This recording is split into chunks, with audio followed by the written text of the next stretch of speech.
55% of the carbon in the soil in the agriculture areas in Alberta is deeper than 30 centimeters.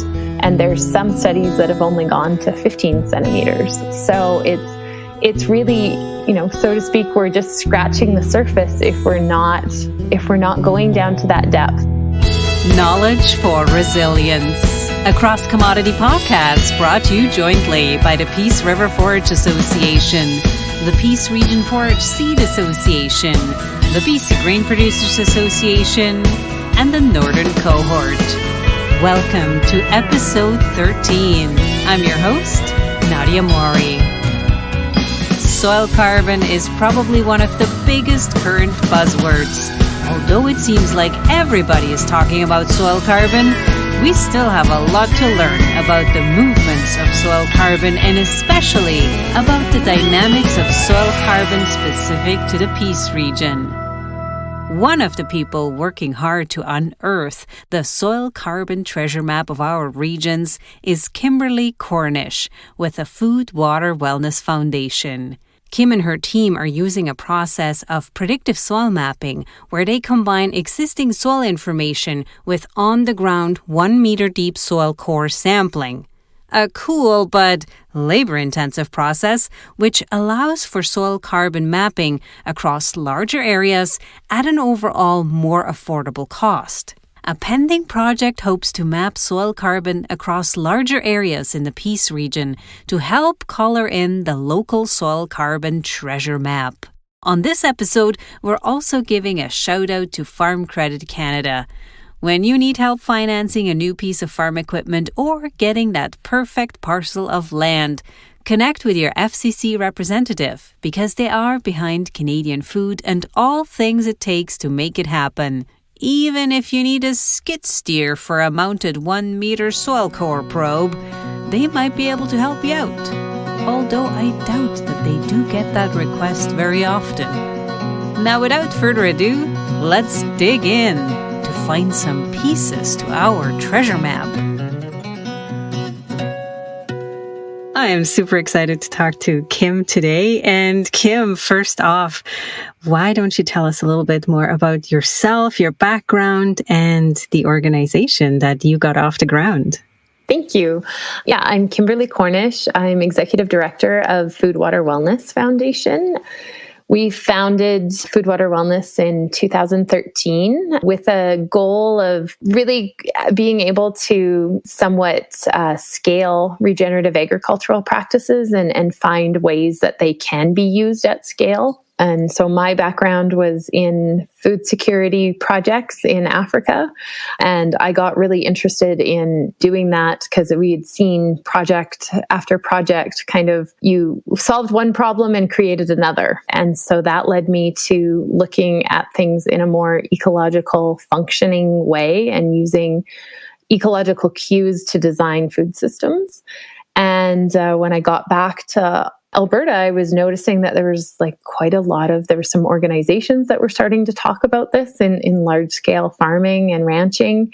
And so it just seemed like a really interesting opportunity to kind of explore why people were making those decisions, to kind of work with ecological systems in food production as opposed to against them. And from there, we started to look for leverage points of how we could actually incentivize people or encourage people to take other steps. And I think education and understanding is a big part of that, especially in being able to demonstrate cost effectiveness of some of these practices. But further to that, it was also just kind of a quantification in a scientifically rigorous way of that there was actually these outcomes to the practices, because they weren't, they're not necessarily standard practices compared to the broader agricultural community. And I think they're still not.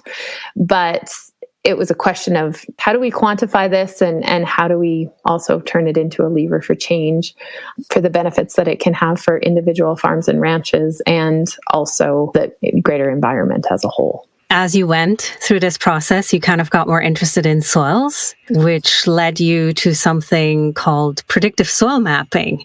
For somebody who hears that term the first time, can you maybe explain a little bit what that means and where it came from? Totally. So the way we got, or the way I guess I got Food Water Wellness kind of came along for the ride, was a lot of producers had been saying that they had been seeing shifts in their soil organic matter percentage. And they knew that 58% of soil organic matter is soil carbon.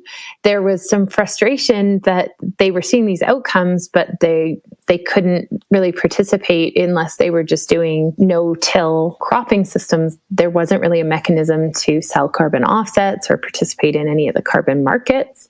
And so they kept saying, like, there's just got to be a way that we can measure it and it can work. And so I ended up in Rome in 2017 at the UNFAO conference, the Food and Agriculture Organization conference it was a global symposium on organic carbon. And I met Dr. Alex McBratney from the University of Sydney in Australia there. And he's considered the father of digital soil mapping.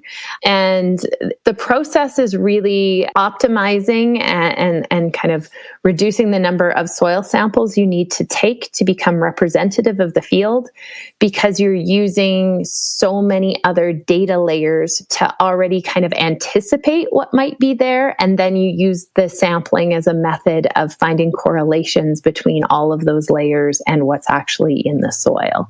When we go out and do sampling, we've put together remotely sensed data from multiple satellite images, as well as bringing in any available data that's publicly available to kind of anticipate what could be there. So we kind of do a first round of predictions just based on the data that's available. And then there's a process called Latin hypercube sampling, and it basically looks for unique combinations in all those data layers and decides when it sees something that it doesn't understand. And so then it'll ask us to go take a sample at that point. And so we go in and take samples down to a meter and then subdividing those samples out into 0 to 30 or 0 to 15, 15 to 30, 30 to 60, and 60 to 100 centimeters. And then we process that all, look at the bulk density and carbon elements, as well as a bunch of different elements in terms of soil health and soil function. And then we feed that back into the predictions and add many more layers. And so it's it's a continuously additive process of more data trying to better describe the landscape conditions with those soil samples. And maybe in comparison, before you stumbled across this method of predictive soil mapping, how much soil sampling would have been required to get a similar sort of information field? If it was just a question of, if you were just trying to just sample a field and see how much carbon stock would be there, you'd have to take, in a quarter section, you'd probably end up taking about 100 samples. And then also to do the bulk density, you'd also have to kind of excavate a soil pit to be able to do the bulk density in all of those 100 spaces. And especially looking at, and that's, I think, a lot of the reason why in the past we haven't done soil sampling to a meter, because it was to really do on true carbon calculations. You just end up with a field with these big holes in it across, and it was too destructive and too expensive. So I think that, in a lot of ways, obviously there's costs for the computer time and the knowledge that the people doing the predictive soil mapping have. But in terms of sampling costs, we've pretty much reduced it by a factor of 100. It's a considerable savings, and it makes it viable to actually be mapping larger properties. And also the way that we've collected the data, we can make predictions, we can extrapolate the data without noise. And so we can make predictions on areas outside of just where we've sampled, which I think is also that really important dynamic going forward, because it means that, we obviously want to have as many soil samples as possible to make that model to validate the predictions as best as possible. But the process of doing it still gives us a chance to know what that data means. And it's not tied to any specific practice. It's tied to the physical characteristics of the remotely sensed data and the landscape. It's groundbreaking, really. It takes it from something that's pretty much impossible financially and physical to do all this mapping to something now we can actually map and have all this data. And I think it's important to highlight again that you are sampling to a meter depth, which is not a guarantee and not a given, but probably should be. Our postdoc right now is working on a paper, and he was giving me highlights of the paper the other day, and he said based on our map across the Alberta landscape, 55% of the carbon in the soil in the agriculture areas in Alberta is deeper than 30 centimeters. And there's some studies that have only gone to 15 centimeters. So it's really, so to speak, we're just scratching the surface if we're not going down to that depth. And then we've also been doing some interesting work. This isn't unfortunately on the Peace site that we have, or one of the Peace sites, but we've got a site down in Tabor where we've got a kind of a more regeneratively managed system. And then we've got an unbroken native grassland. And the actual carbon stocks are different. They're not radically different, but we've been doing some work looking at the carbon fractions. And one of the fractions of the carbon pool is called aromatics. And those are the ones that come from photosynthesis that are like directly correlated to that plant microbial soil interactions. And we're seeing a spike of it in the regeneratively managed pasture at deeper than 60 centimeters. So we're not only seeing carbon being stored there, but we're actually seeing photosynthetic carbon. It's not just old carbon that hasn't been disturbed, but it's new carbon coming down deeper than 2 feet. To me, that's really exciting findings. It's still early and it's in our understanding of it, but it's very promising to be able to truly demonstrate that some of these practices are having significant impact on changing the soil components and actually being able to sequester carbon in the soil. So when you are breaking it down into these different fractions or species, sometimes the scientists say species of carbon. I just try to parrot what I hear from the scientists. So when you look at these different types, like how many are you distinguishing between in your analysis? There's we've had conversations about it. So there's been up to, this is not my area of expertise. So I apologize to any of the scientists on our teams listening if I am screwing this up officially. I think there was an option to look at 10 to 12, but our postdoc really wanted to focus on just 4. And so this aromatic fraction is the one that seems to correlate the most highly with photosynthetically derived carbon. Very interesting. And I think so important that there is that distinguishing factor because not all carbon is the same carbon. Exactly. And I think if we do want to look at these agricultural climate solutions, we want to protect old carbon. Like we don't want to be releasing it through erosion or tillage if we can help it. But I think I think the way that it's kind of playing out in the media right now and in the discussions, it truly is that idea that we can pull CO2 from the atmosphere and stabilize it in the soil, and that can help reduce our global net emissions and just the net CO2 that's in the atmosphere. And so I think being able to trace the different carbon fractions or species is an important part of truly being able to substantiate that discourse, basically. Now, to look at that further, you started a bit of a pilot project where the Peace River Forge Association was also participating. So would you maybe explain a bit more what that project was about? Yes. So because of the way that the predictive soil mapping works, and the more data we can have in more landscapes, like they kind of all teach each other, like the model learns from the model, so to speak, or the data predictions learn from each other. And so we wanted to have sites across Alberta. So we had 2 up in the Peace, and Para was one of them. And then Peace Region Forage Seed Association also put forward another one by Valhalla. They had 3 different stages of forage seed production on 3 quarter sections. And we came up and did the sampling on those sites, and we're able to see, it's interesting because it's, in the field that, and we don't have a baseline previously on these sites to know, what the carbon, because there's naturally occurring carbon, and you can sometimes just have more carbon in one field than the other that doesn't actually have anything to do with management. But it was really interesting because you can clearly see on the carbon map that there's three distinct quarters, and they have different amounts of carbon in them. And the one that was in its second year, it was into its first year of seed production when we took the samples in 2020, seemed to be the most carbon rich. And so, we're coming back up this year and we'll sample again. And so we'll be able to see how the management has shifted and if that's still the case. And that'll help us determine whether it's management or if it's just that field is actually higher in carbon. But it was really, really interesting to see.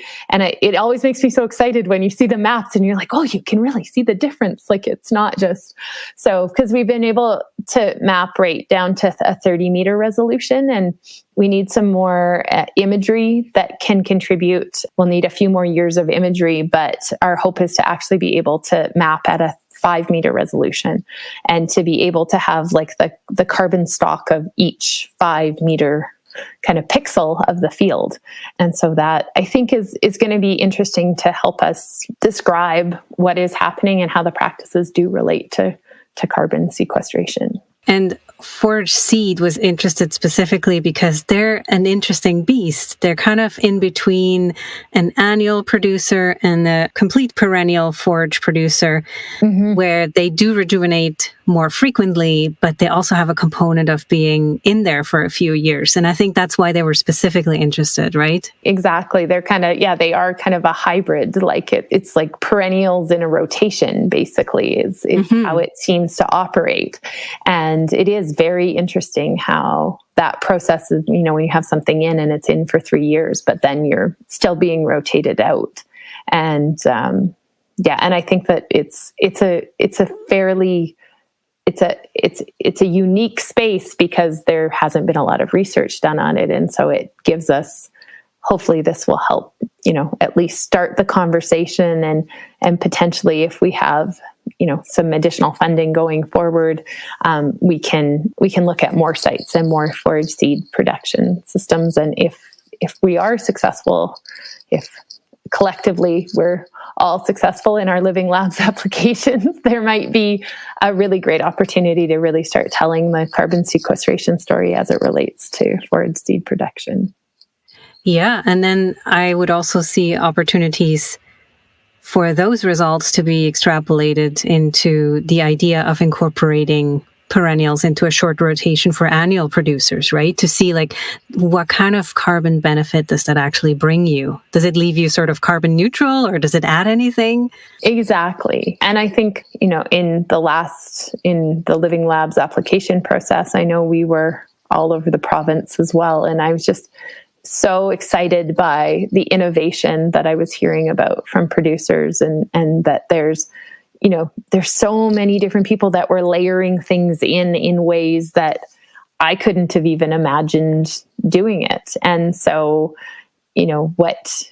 how they were able to do something for a crop, but then still, I think we're starting to see the beginnings of like a mental shift where before we had, it was like you only grew one thing and you tried to protect that by having nothing else growing around it. And that's how you were going to get a good whatever you were trying to grow.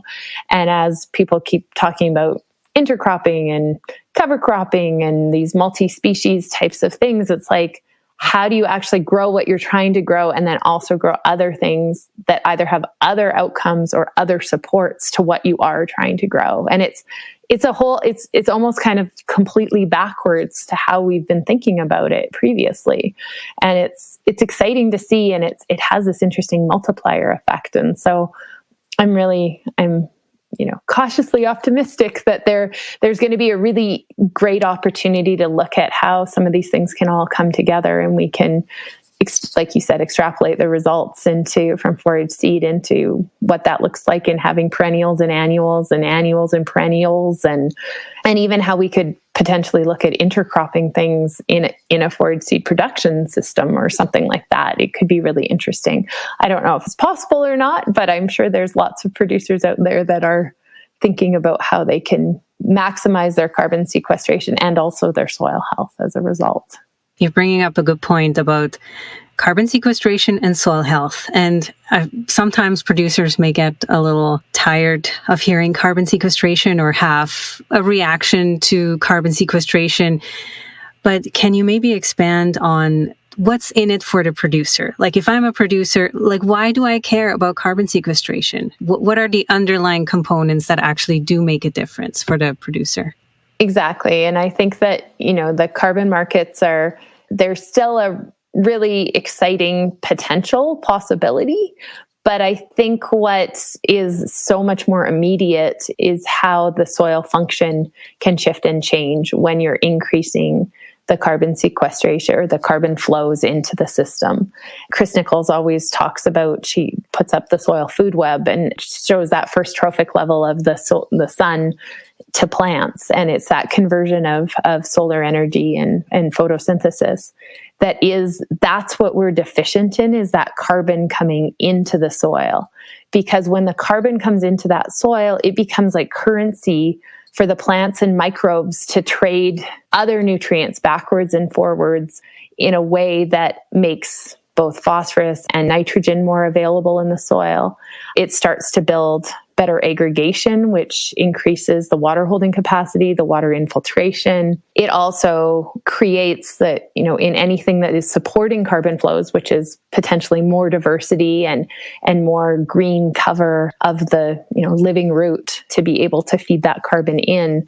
That's also creating kind of microclimates that are doing a better job of cycling water right at that micro, it's helping reduce transpiration and evaporation.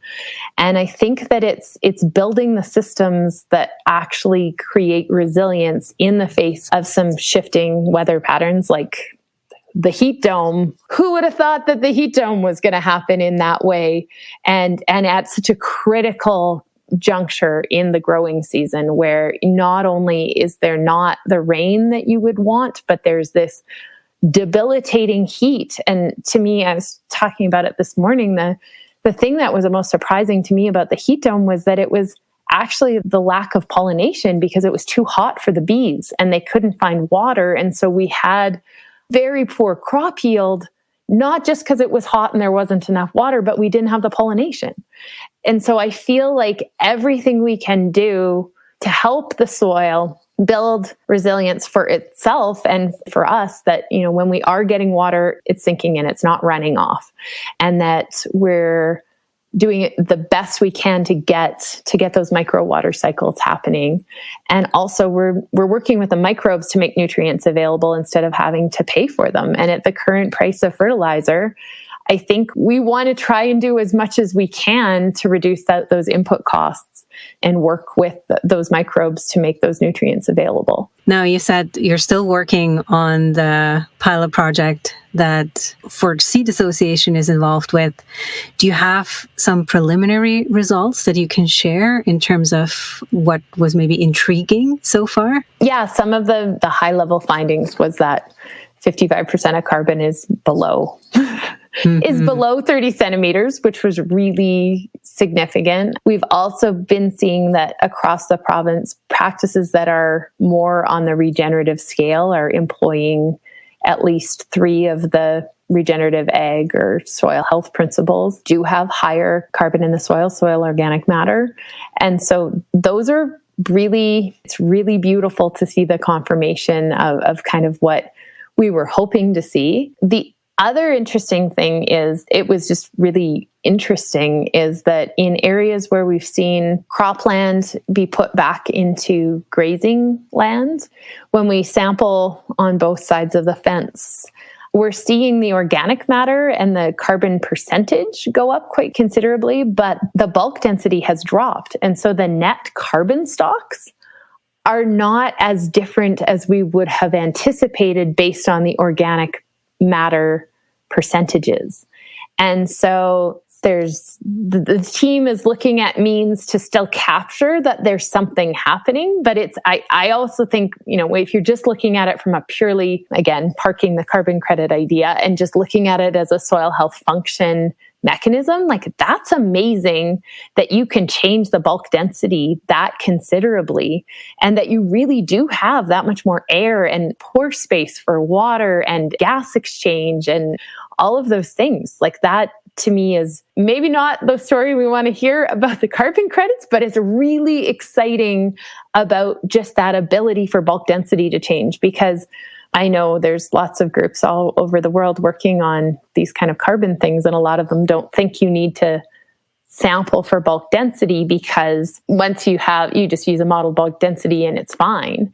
But if the organic matter is changing and the bulk density is changing, I think you actually do need to sample for both things, because how can we have an accurate representation of what's actually happening in the soil without knowing what's going on there? Do you have theories why the bulk density would change under a grazing situation? Yeah, I really think it is that the carbon, as you increase the carbon flows and you kind of get these, like if you have like forage seed production, you've got that stuff greens up as soon as the snow is not even off of it and it's green. And so it's sequestering carbon, and it has obviously the goal is still to produce seed. So you do obviously want things to get into the reproductive state, but in that time that it's not in the reproductive stage and it is allocating carbon below ground in the vegetative state, the more flushes of that can happen, the more opportunities there are. That initial allocation is usually used to develop relationships with mycorrhizal fungi and help develop mycorrhizal networks. And then if there's still carbon around, then there's nutrient exchange that's happening through the mycorrhizal network. And then the mycorrhizal network will also start to form these aggregates. And then if there's still carbon, they actually stabilize, like there's a substance that helps the aggregates stabilize and actually provides like a weather sealant so that they become water stable aggregates, and they don't, when water hits them, they don't explode and kind of clog up the pore space. And so if instead of having like a whole bunch of tiny little pieces of things, which is that pore space, that it's kind of like, they're not boulders, but in the scope of the soil world, you have these micro boulders. And so there's just like a lot more room for air and water to move. And so I think it's through that aggregation process that's why we're seeing this air, because it's just like instead of it being a bunch of silt, you're now starting to get to the point where it's like pea gravel. And obviously we're talking about 1 to 2 millimeter aggregates that we're talking about. But in the soil world, it's, when you think of how fine silt is and how it just clogs everything and water can't get in. And I think that's when we look at soils that have been cropped, and especially before no-till was commonplace, like it just, every time you're breaking down that soil structure with tillage events, that you're just kind of getting more and more smaller particles, and it's just clogged more and more. The pore space is more clogged. But as those microbes help build those aggregates and stabilize them, then you have all this extra air. And it's why we put gravel down in when we're trying to get drainage, because there's room amongst the gravel for the water to flow through. And that's also in a gravel scenario, there's a lot of airspace too. And that's what's happening to the bulk density in the soil. Are you, as part of that project, or maybe down the road, also looking at if a field comes, say, out of forage seed production and goes back into annual crop production, how quickly that would change back in terms of breaking those little aggregates down again? Yes, we definitely are. We've been on both these sampling rounds. We're looking at what's so nice about the Peace Region Forage Seed Association site is it's 3 separate quarters that are all on different cycles. So we will be able to come back this 2 years later and look at the same fields, but they're going to be under different management. And we're doing soil aggregate stability percentages on all of the samples that we're also doing. So we'll be able to have numbers with the management that was there in 2020, with not just the carbon, but the soil aggregate stability percentage. And then we'll come back this year, 2 years later, and see if there's been a change. maybe for those who are technical or just a bit more visual, what does sampling look like? Because taking a meter core sample is not a small feat. No, and we've been ridiculously lucky, and it's almost kind of feels like something. I still sometimes don't quite know how it's happened, because I'm based out of Olds and Food Water Wellness is based out of Olds. And I ran into someone at the Soil Health and Grazing Conference, Lloyd Quantz from Green Edges Precision Fencing, and he had developed this really amazing fencing equipment that has a really powerful post pounder, for lack of a better term, that he adapted for us to be a soil probe. So it is skid steer mounted, because it's a very heavy duty piece of equipment, but it's also nice because the skid steer is on tracks, and it's only 4 pounds per square inch. So it's actually less compaction than driving a truck through the field. So that makes us feel good about, you have to be very careful. Like, whoever's driving obviously has to be very careful, because you turn too quick, you can rip things up. But we've been very diligent in making sure that we didn't do any destruction to any of the rangeland or cropland we were on. We go out with the GPS and locate the point that's been generated by the machine learning algorithm, and then load up the soil core, and it kind of vibrates, and it's amazing because I've seen it go straight through rocks and through gravel areas when that's what we're actually hitting at a meter deep. And then we pull the soil core back up, which is, actually sometimes the trickiest part, because getting it in is one thing, but getting it back out is a whole nother. And definitely when we've been sampling in frozen soil, that has been a challenge sometimes. And then, we have these specialized cradles that actually are lined in plastic, and then we just wrap everything back up and take it back to the lab, and are able to make sure that, when we're doing the carbon analysis, we're, definitely removing the above ground biomass and also the O horizon, because that's not really soil carbon. It's kind of biomass carbon. And then we're able to subdivide the core, obviously. And we've been doing also like soil color and soil texture and root depth. So with all of our cores, we know where the roots end in the core. So that, I think those are helpful pieces, and other things that can be mapped. So that's really the process. And then we do the classic, once everything's been broken down into its subsamples, it all gets sieved and the roots get removed, and then everything gets dried. And we are also able to do bulk density.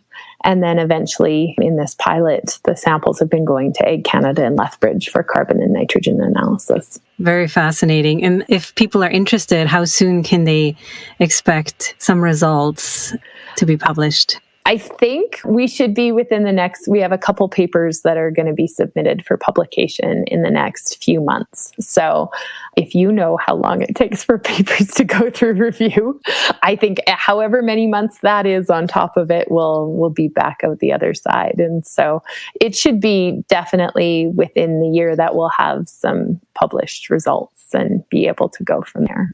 And can folks also find more info on your website? Yes, it's not the most up-to-date website. I will not lie. We've been so busy, actually doing the work, that we've been doing a terrible job of keeping up our website. So I apologize in advance, but there is some detail, and we do hope that our website has much better information on predictive soil mapping and the project in the near future.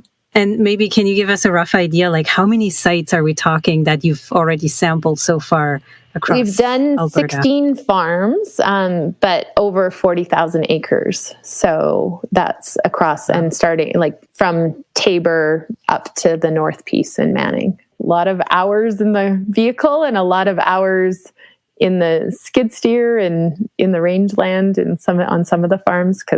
And we've done, some of the farms are quarter sections and others are 16 to 12,000 acres.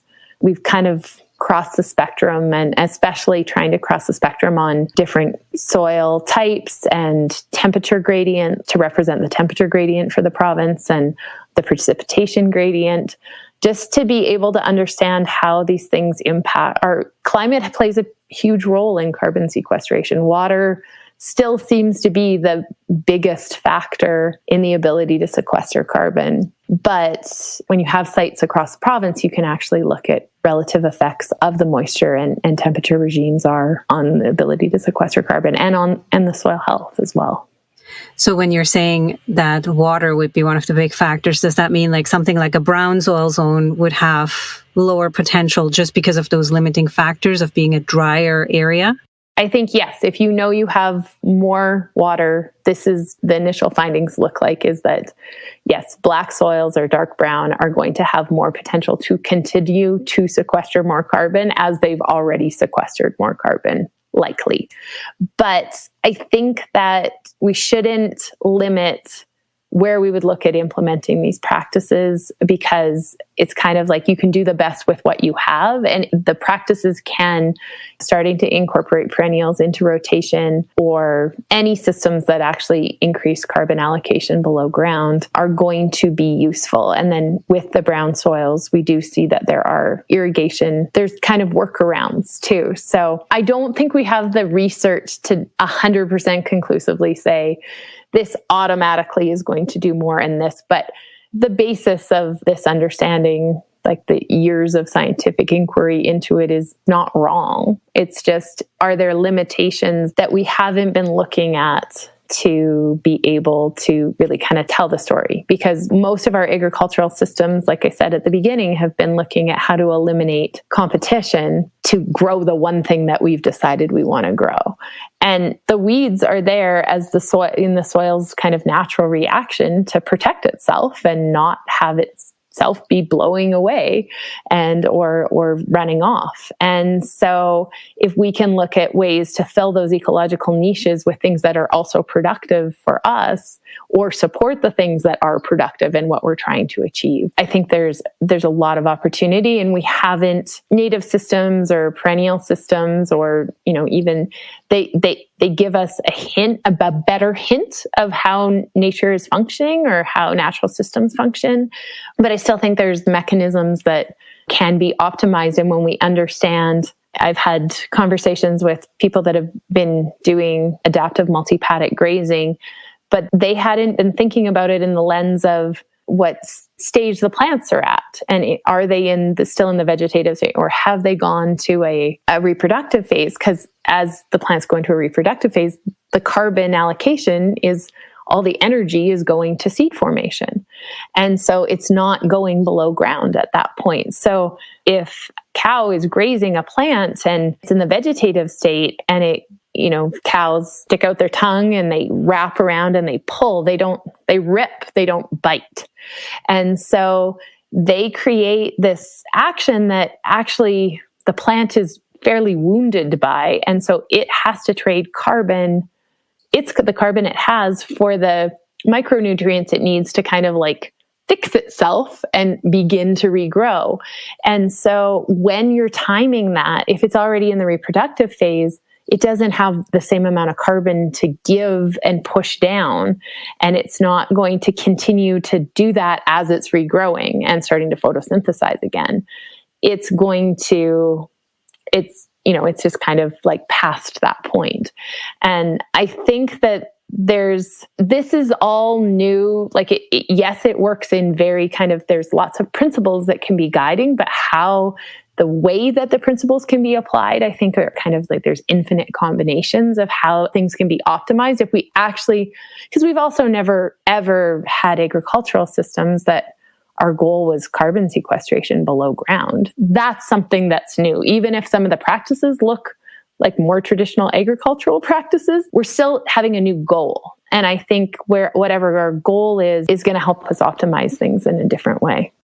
I think that explanation was super helpful and touched on so many things. Like you said, we've never farmed with a goal of carbon sequestration, and probably that shouldn't be the goal, right? Like, we're still after soil health. And you also kind of made me think that even though, say, if maybe a drier soil zone has less potential overall, it may be even more important that whatever little bit they can input may make a huge difference versus in a more moist area, it would take that much more of a difference to get sort of the similar response in the system. Exactly, because the black soil zone has, it has more resilience because it has more carbon and it probably has better aggregation just because of what it is. And it's, technically better soil. But then the more marginal the soil is, the more important it is to have good infiltration, good water holding capacity too, because Chris has this really great slide. She shows like that this aggregation process happening in pure sand, and that you can still create those aggregates. And that, I always like to think about it like the difference between a river and a dike is that a river naturally bends, and it does that as a flood mitigation tool. It does that to slow the water down so that it kind of has it's like when we're skiing. If you just put your skis at the top of the mountain and just put them, you would go really fast and hurt yourself really badly at the bottom. And so that's why we turn when we ski. And I think water, generally, to not be destructive, needs to turn. And so those aggregates in the soil give the water the opportunity to turn and kink and go slowly. And so we're not just having in high clay soils, that's great because it creates the air spaces for the water to get in and you're not having standing water. But in high sandy soils, that aggregation helps the water slow down, and it doesn't just zoop right through the sandy soil, and it actually stays in that root zone where you need the moisture. That's why aggregation is good, whatever type of soil that you have. And for different, they're opposite problems, but it's the same solution. Like it's carbon, that increased carbon allocation to let the microbes help form those aggregates solves the problems across the spectrums of all the different soil types. Now, people on the BC side of the piece don't have to feel left out, because funding pending, we will have some opportunities for you to keep your work going and also focus on the entire Peace region, both on the Alberta and the BC side, if we do get funding for a project called the Living Labs. Yes. And we're very excited. We're excited that the Peace Region application kind of decided to join us in this predictive soil mapping approach, because I think that the data, it'll be great, and it'll be really nice that it's consistent across both projects if we get it, or just even our initial pilot project data can be useful.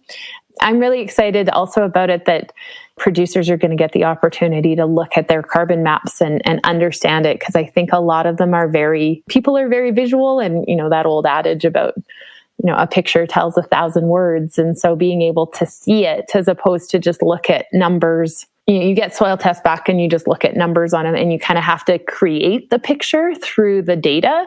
But this is nice because the data is actually visualized, and we're working on an interface. It's not ready yet, but it's where you'll be able to click in and off. You can look at the carbon at the different layers. You can look at the pH maps. You can look at, eventually there will be soil aggregate maps, soil aggregate stability maps as well, nitrogen as well.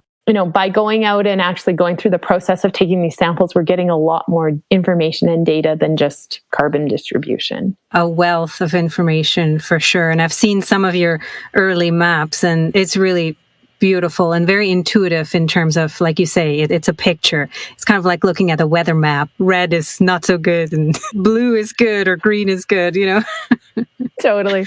I had the other night, I usually invert the colors, and I've been using like a color ramp that's purple is the most carbon, and into like this really, really light green is the less carbon. And I was looking at it and I was like, that looks wrong. And then I realized I'd forgotten to invert the color ramp. And I was like, oh, you need those consistency of the color meaning the thing you want it to explain. So I guess people should stay tuned for the papers to be published, for more information to come up. Is there any place you would direct people? And we can certainly also add some things in the show notes as well. Yeah, I think Peace Region Forage Seed Association will also have everything that we have access. And our website is foodwaterwellness.org if people want to sign up for our newsletter. Any parting thoughts before we wrap this up? I don't know. I just want to thank you so much for having me. It was really nice having a chat with you, and it was a really different kind of conversation, but it was really fun. Thanks so much. I really appreciated it. Thanks so much, Kim. Welcome back. As the story of soil carbon in the Peace region is unfolding, stay tuned for more updates. An upcoming 5-year project should help Kim and producers in the Peace region getting closer to mapping regional soil carbon.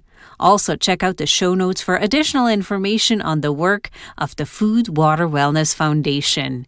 If you are enjoying this episode, be sure to share it with your friends and neighbors who might also find this episode valuable.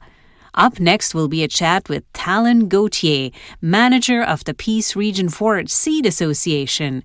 The forage seed industry may be small, but plays a mighty role on the international forage seed stage. Peace Region produced forage is shipped across the globe as we seem to have a perfect climate to make for a hardy grass seed crop.